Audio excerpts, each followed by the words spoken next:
On the track, there are some golden moments that are very special to our next guest, but we've been showing you some wonderful golden moments of these last 14 days of competition. Can't wait to talk to my next guest about what stood out to him, because it is more than possible. He's been at more events than any other person, or maybe any other family. I don't know, any other country perhaps.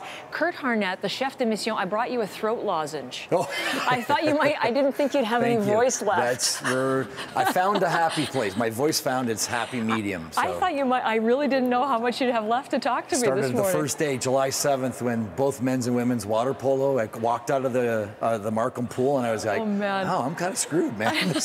How many did you count? How many events you got to? I haven't, and it's you know, I've been blessed with two excellent assistant chefs as well, and we've tried to cover off as best we could everybody's performances. I'll talk about you in a second, because I know you always want to talk about the athletes. So let's get right into it. 69 gold medals, 187 overall. That even surpassed your expectations.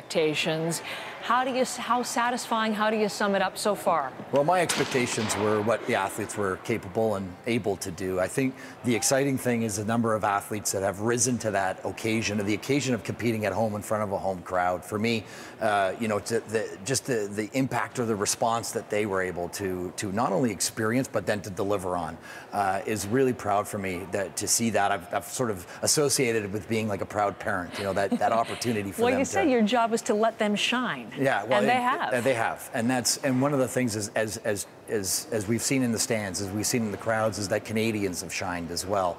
And I think that there's this great connection now that exists. We always kind of saw it. We saw it a little. We saw it in spades in 2010 in Vancouver with Canadians' response to sport and their athletes.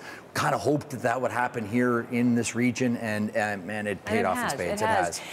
And yet now, in some ways, there are all these expectations, you know, a boatload of medals. What does that mean come Rio? What should we temper our expectations? It's a totally different thing, isn't it, come I think Olympic all bets Games. are off, Heather. Yeah. I think that it would be really interesting to see it, and I can draw some anecdotal information, you know, some stories. I mean, we look at the track cycling team, sport that I'm a little bit close to, but the moment they checked into their home, the Milton Velodrome, the moment they did, the January 1st of this year, the confidence of that team just went up a notch. So their performance here at these games was a direct result of now having a home facility, and that for me is kind of what we're going to start seeing around here. But just the energy, the fire that's now burning inside these athletes, I have nothing but high regard for what their journey is going to be over the next 12 months. Because we often, or I guess we usually, look to a world championship as being an indicator of how will that translate into Olympic success.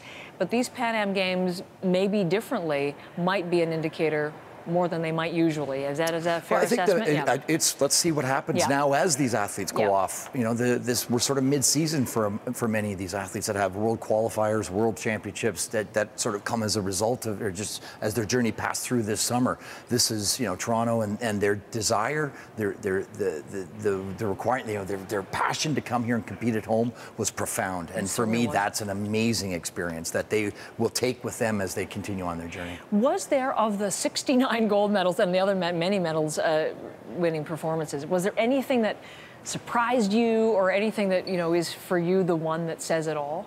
No, you know what, it's hard. At this stage of 69, we're not done yet, which is really exciting as well. But it was one of those things where the journey of every athlete and just their response and the look on their face, the Raphael Gagne and men's mountain bike saying in the last lap, the home crowd just never had an experience. He talked to the men's rugby sevens. They've competed in front of 40,000 people before, but here they had 25,000 people, Canadians on their side. They go, they've never felt an energy like that before, and every athlete has that story. For me, that's the win out of all of this. Is all of those that sound, that vibration, that energy is just going to continue with them. So we're at the point now. I was waiting for your answer because I thought I might lead into flag bearer. I didn't know if there was something that stood out. If you said Monique Sullivan with her 3 gold medals in track cycling, that's a great achievement too. How do you decide who carries the flag into the closing ceremony? I think we've got a challenge in front of us. I mean, there's so many great individual stories. There's some great team stories.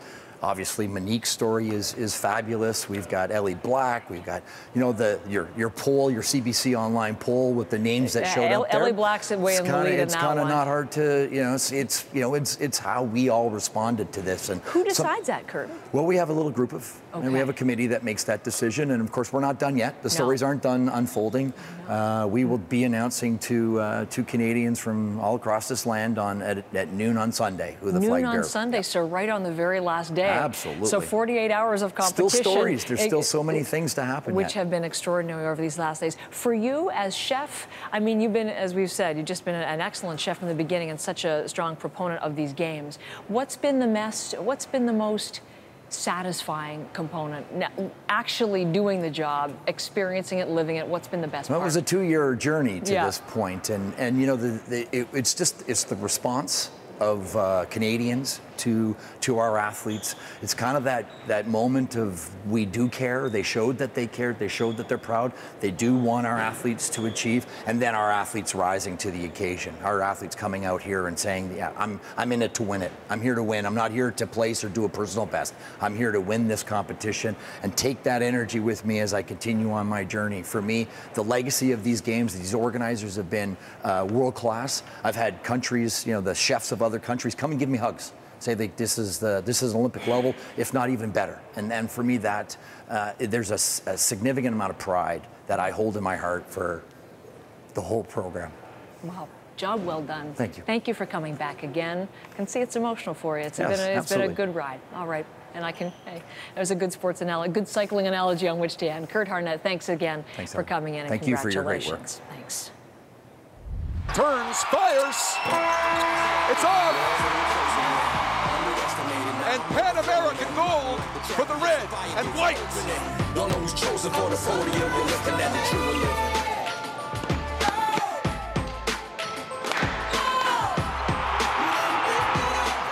He is safe.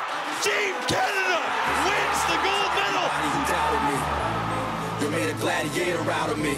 You're all the reason why I stay motivated, while my team flag stays elevated. This is dedicated to every